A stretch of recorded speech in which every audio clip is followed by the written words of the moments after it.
कौन कहता है आसमां में सुराख हो नहीं सकता, एक पत्थर तो तबीयत से उछालो यारो।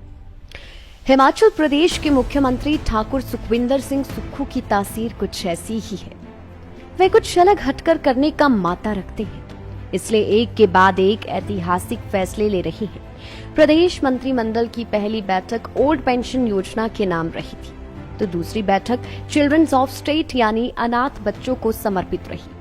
जिन बच्चों का प्रदेश में कोई नहीं, उनकी माता पिता अब हिमाचल सरकार है। सुक्खू सरकार का सत्ता संभालने के बाद ये दूसरा बड़ा निर्णय है। हमने एक योजना लाई और आज उस योजना का अनुमोदन कैबिनेट ने बजट के साथ कर दिया। उन अनाथ बच्चों का जिनका इस समाज में ना माता है ना पिता है, हमने कहा कि सरकार ही उनकी माता है, सरकार ही उनकी पिता है। अनाथ बच्चों, निराश्रितों के लिए सुख आश्रय कोष की स्थापना करना यह दर्शाता है कि सुक्खू सरकार वास्तव में ही सत्ता सुख के लिए नहीं, व्यवस्था परिवर्तन के लिए आई है। सुख आश्रय सहायता कोष पर मंत्रिमंडल की मुहर लगने के बाद अब योजना की गतिविधियां जोर पकड़ेंगी।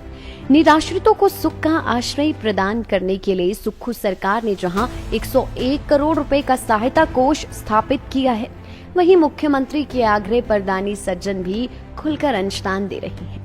अब तक लाखों रुपए का अंशदान कोष में जमा हो चुका है। इस कोष को स्थापित करने के बारे में आज तक किसी ने सोचा ही नहीं। अनाथों, निराश्रितों के लिए ये पुनः कार्य मुख्यमंत्री सुखविंदर सिंह सुक्खू ने करके दिखाया है। वे खुद कड़े संघर्ष के बाद इस मुकाम पर पहुंचे हैं।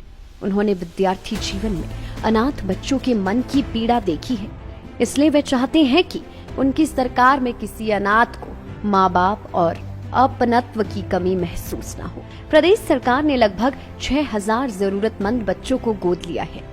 इनके माता पिता नहीं है, ये अनाथ आश्रमों या अपने किसी रिश्तेदार के यहाँ रह रही हैं।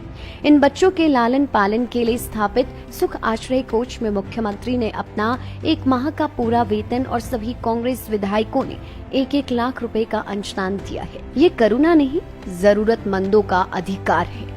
मुख्यमंत्री सुखविंदर सिंह सुक्खू के अनुसार जरूरतमंद बच्चों एवं निराश्रित महिलाओं की सहायता करुणा नहीं, बल्कि उनका अधिकार है। उनकी सरकार का मुख्य उद्देश्य सरकारी योजनाओं के लाभ से वंचित लोगों को मुख्य धारा में लाना है। समाज के हर उस व्यक्ति के उत्थान के लिए सरकार काम कर रही है, जिन्हें पात्र होने के बावजूद लाभ नहीं मिल पाया है।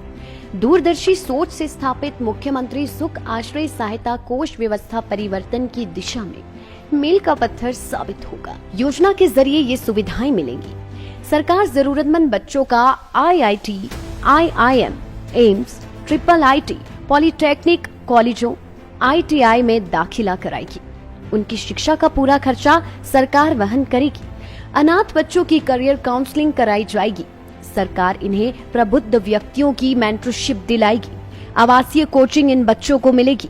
इनके लिए एकीकृत आवास कांगड़ा जिला के ज्वालामुखी व मंडी जिला के सुंदरनगर में बनाए जाएंगे। वृद्धाश्रम में रहने वालों, एकल महिलाओं, विशेष व जरूरतमंद बच्चों को सालाना 10,000 रुपए वस्त्र अनुदान। लोहड़ी, मकर संक्रांति, होली, दिवाली इत्यादि त्योहार मनाने के लिए प्रति व्यक्ति 500 रुपए फेस्टिव अलाउंस। हर निराश्रित बालिका को घर बनाने के लिए 4 बिस्वा भूमि और पर्याप्त धनराशि। मानवीय संवेदनाओं के आधार पर अनाथ आश्रम में रहने की आयु 18 वर्ष से बढ़ाकर 27 वर्ष की। सुख आश्रय कोष से लाभ के लिए लाभार्थियों को आय प्रमाण पत्र देने की जरूरत नहीं होगी। कोष से सहायता प्राप्त करना सरकारी बंधनों से मुक्त होगा। साधारण आवेदन पर सामाजिक न्याय एवं अधिकारिता विभाग पूरी सहायता त्वरित रूप से सीधे लाभार्थी के खाते में भेजेगा। इन बच्चों को जेब खर्चे के लिए 4000 रुपए दिए जाएंगे। इन बच्चों को पिकनिक कराई जाएगी। हवाई यात्रा के अलावा शताब्दी ट्रेन, AC वॉल्वो की सुविधा मिलेगी। 3 स्टार होटल में बच्चों को ठहराया जाएगा। डेस्क रिपोर्ट सुन।